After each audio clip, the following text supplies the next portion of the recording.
ঘুরে বেড়ানো আর খাওয়া দাওয়া বাঙালির রক্তে, আর সেই শখকে উস্কে দিতেই আপনারা এখন দেখছেন রাইডস এন্ড বাইটস উইথ অনামিকা। আমি অনামিকা, ঠিক আপনার পাশের বাড়ির মেয়ে।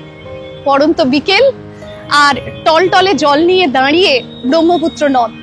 আমরা এইখান থেকে শুরু করছি আজকের পর্ব। রয়েছি গুয়াহাটিতে। গুয়াহাটি কেমন করে আসবেন, কি কি দেখবেন, কি কি খাবেন, কোথায় থাকবেন, মানে হোটেল, সমস্ত কিছু থাকছে এই ভিডিওতে। আর ভিডিও কিন্তু স্কিপ করা চলবে না, একদম শেষ পর্যন্ত দেখুন। যদি আপনার পরবর্তী ঘুরতে যাওয়ার জায়গা হয় গুয়াহাটি, তাহলে এই ভিডিও খুব দরকারি একটা ভিডিও আপনার জন্য। আর দেরি করব না, শুরু করব আজকের ভিডিও। সঙ্গে থাকুন, আর ভিডিও ভালো লাগলে লাইক কমেন্ট শেয়ার করতে ভুলবেন না।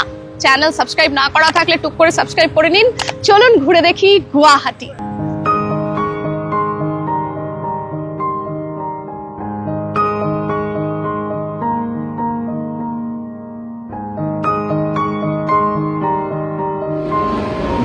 ভারতবর্ষের যে কোনো প্রান্ত থেকে রেলপথে গুয়াহাটি আসার জন্য অসংখ্য ট্রেন রয়েছে।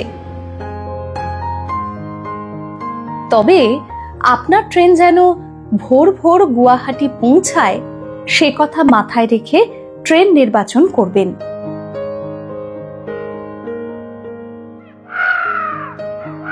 যেমন আমরা পৌঁছলাম তখন ভোর 4:30।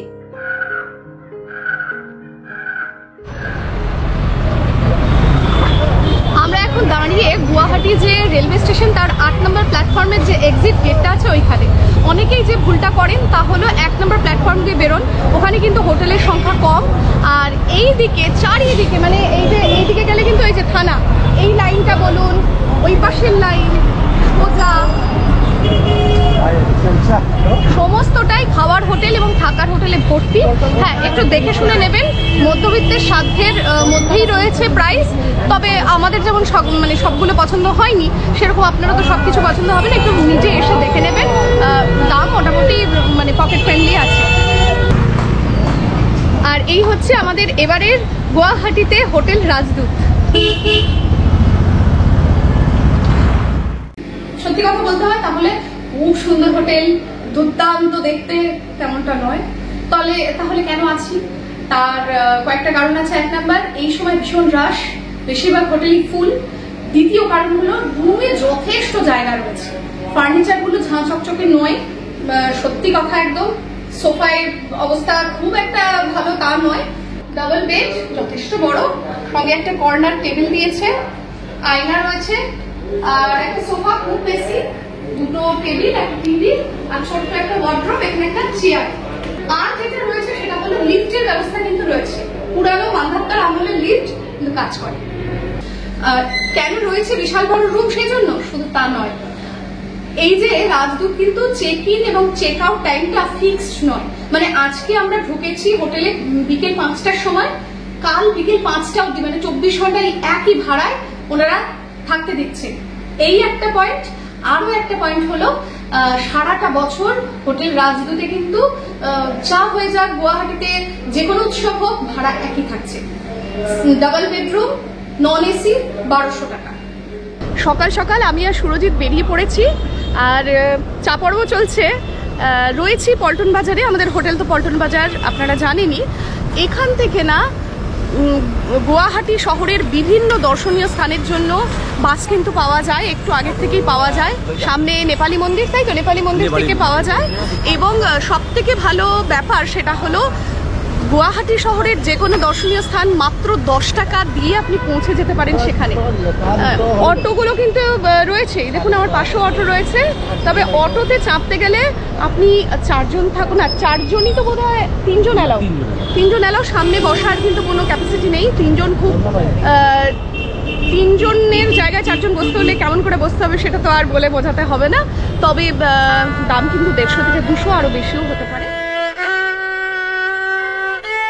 গুয়াহাটি পৌঁছানোর প্রথম দিনেই ঘুরে আসুন কামাখ্যা মন্দির থেকে। এই মন্দির কবে সৃষ্টি তার হদিশ পাওয়া যায় না ইতিহাসে। তন্ত্র সাধকদের কাছে সবচেয়ে জাগ্রত এই কামাখ্যা পীঠ। ইদানিং ভিড়ের কারণে মানুষ অন্ধকার থাকতেই লাইনে দাঁড়ান।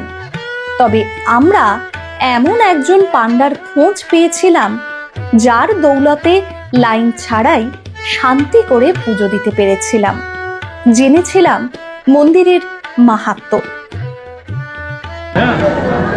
মানে আপনার মায়ের আশীর্বাদটা আচ্ছা ওইটা এখানে আছে, যেগুলো ফুলগুলো ফুলগুলো আছে যে কোনো ভিতরে তো আছে, নামটা দেখে নেবেন। আর মায়ের আমি বস্ত্র দিচ্ছি, আমরা প্রথম জল দিচ্ছি, মায়ের ভিতরের জলটা আমি বোতলে নিয়ে যাচ্ছি, কিনে খেয়ে নাও। এই নয় না প্রথম প্রসাদটা নাও, খাও। মায়ের রক্ত বস্ত্রটা দিচ্ছি আপনাকে, এটা হলো অম্বুবাসীর বস্ত্রটা। হ্যাঁ, এই যে মায়ের যে 3 দিন মন্দির বন্ধ থাকবে না, ওই সময় দুটো পুজো আপনাদের একটা পরিবারের। বড় বাবা এটা ভালো করে সাবধানে রাখবেন। হ্যাঁ এই যে মায়ের কিন্তু বস্ত্র।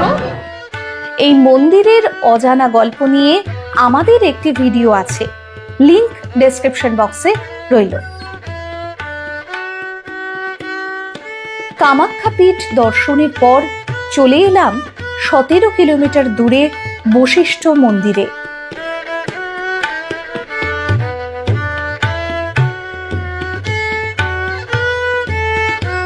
বলা হয় বশিষ্ঠ মুনি এখানে বসে তপস্যা করেই শিবলিঙ্গে লীন হন।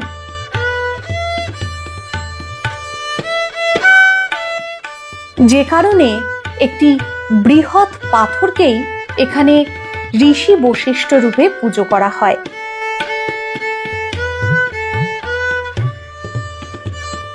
তবে কামাখ্যা মন্দিরের মতো এখানে ভক্তের তেমন সমাগম হয় না। মন্দিরের শোভা বর্ধন করেছে পাশ দিয়ে বয়ে চলা একটি স্রোতস্বিনী নদী। বশিষ্ঠ মন্দির থেকে ফেরার পথে পড়বে বালাজি মন্দির। প্রবেশের মুখে গণেশ মন্দির ছাড়াও আরো 3টি মন্দির চোখে পড়বে, বালাজি, লক্ষ্মী ও দুর্গা। তৈরি হয়েছে তিরুপতিতে অবস্থিত তিরুমালা ভেঙ্কটেশ্বর মন্দিরের আদলে। তবে মন্দিরকে সবচেয়ে সুন্দর লাগে সন্ধ্যের পর।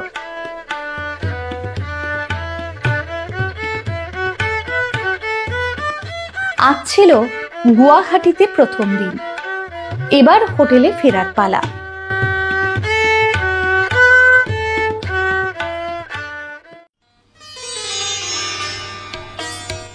দ্বিতীয় দিন সকাল সকাল বেরিয়ে পড়ুন এখানে চিত্রাচল পাহাড়ের ওপরে অবস্থিত এই পৃথিবীর সবচেয়ে প্রাচীন ও জাগ্রত নবগ্রহ মন্দিরের উদ্দেশ্যে। তবে সুখবর হলো টুরিস্টরা এখনো এই মন্দিরের খোঁজ পাননি, তাই ভিড় বলতে স্থানীয়রা। एक बुजुर्ग ने एक बार बोला था, ये बहुत साल पुराना है, वो भी गुजर गया हमारे नाच।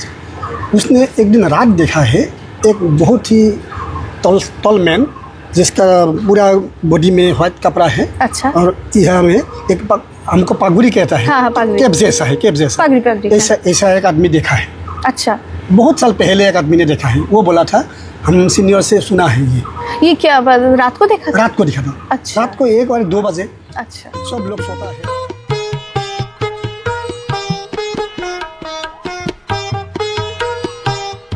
মন্দিরের গর্ভগৃহের মধ্যে মাঝখানে সূর্য ও চারদিকে জ্যোতিষ শাস্ত্রের 9টা গ্রহ।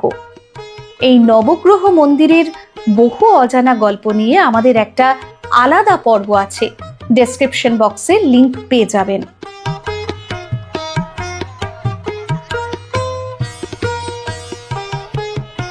এবার যাত্রা করুন উমানন্দ ধামের উদ্দেশ্যে। ব্রহ্মপুত্র নদের মাঝে ছোট্ট দ্বীপ পিকক আইল্যান্ড, সেখানে অধিষ্ঠান করছেন মা কামাখ্যার ভৈরব উমানন্দ।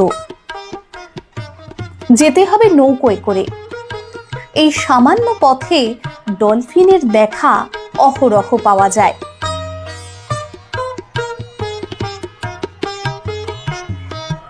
ইদানিং রোপওয়েরও ব্যবস্থা হয়েছে। সেক্ষেত্রে মন্দিরে নামতে পারবেন না, ওপর থেকেই দেখতে হবে। তবে আবহাওয়া খারাপ থাকলে নৌকা পরিষেবা বন্ধ থাকে।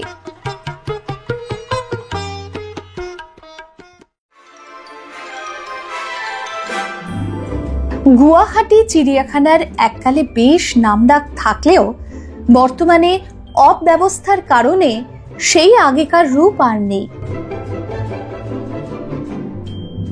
এন্ট্রি ফি 30 টাকা, অনলাইনেও টিকিট কাটতে পারেন।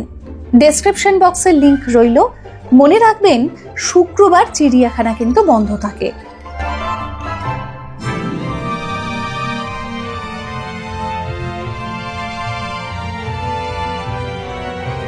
সবশেষে গুয়াহাটি মিউজিয়াম। এন্ট্রি ফি 20 টাকা।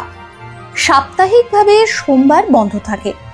এছাড়াও দ্বিতীয় ও চতুর্থ শনিবার এবং সরকারি ছুটির দিনেও বন্ধ থাকে মিউজিয়াম। এই যে সবুজ রঙের বাস দেখছেন, গুয়াহাটিতে চলাচলের জন্য এই বাস কিন্তু আপনার আরামদায়ক, কারণ ভেতরে এসি, সঙ্গে পকেট ফ্রেন্ডলি। আমরা পল্টন বাজার থেকে এই ফেন্সি বাজারের উদ্দেশ্যে আসলাম 10 টাকা, আর অটোতে বলেছিল 3 জন পিছু 200 টাকা, তো 10 টাকায় চলে মিউজিয়াম দেখার পর ওই দিন সন্ধ্যাতে চলে যান গুয়াহাটি শপিং স্ট্রিট অর্থাৎ ফেন্সি মার্কেটে। গুয়াহাটিতে যদি মনে করেন যে একটু জামা কাপড় ভালো কিনতে চান, অল্প দামের মধ্যে অথবা মেখলা ভালো নিতে চান, তাহলে কিন্তু ফেন্সি বাজার আপনার আসতেই হবে। প্রচুর রকমের জিনিস, মানে 100 থেকে শুরু, আর শেষ যে কত জানি না। আর গুয়াহাটিতে এসে বিশেষ করে মেয়েরা জামা কাপড় নেবো না, একটা মেখলা নেবো না, তা কখনো হয়? চলো রাজ, দেখা যাক আমি একটা মেখলা নিতে পারি কিনা, বা কত দাম, কি ব্যাপার। বেশিরভাগ জিনিসে কিন্তু দেখছি যে 100-200 এর মতো ফুটে। এগুলো কত? আর এগুলো সব কিন্তু 200 টাকা করে, আর ওই দিকের টপগুলো 100 টাকা করে দেখাচ্ছে। ওই টপগুলো সব 100 টাকা করে। ফেন্সি বাজারে আমি আগে থেকে শুনেই এসেছিলাম, গলি গলি কিন্তু বড় বড় দোকান, তো বড় দোকান বলুন বা অ্যাসেসরিজ, বিভিন্ন জুয়েলারি বলুন, সমস্ত রয়েছে। তো একটু দেখতে হবে খুঁজে, শুধু মানে স্ট্রেট রাস্তা গেলেই তো ভাববেন নেই তো, দুটো রাস্তাতে ফুটে জামা কাপড়, দুটো জুতো রয়েছে, টুকটাক জিনিস রয়েছে, কোথায় ভালো দোকান? ভালো দোকান কিন্তু এই গলি গলির ভেতরে রয়েছে। এই ফুটের মার্কেটটা শেষ হলো, এই যে গুরুদুয়ারা, এইখান থেকে কিন্তু আমি দেখছি বেশ ভালো শাড়ি বা মেখলার দোকানগুলো শুরু হয়েছে। ওইদিকেও আছে, কিন্তু গলির ভেতর, রাস্তার উপর।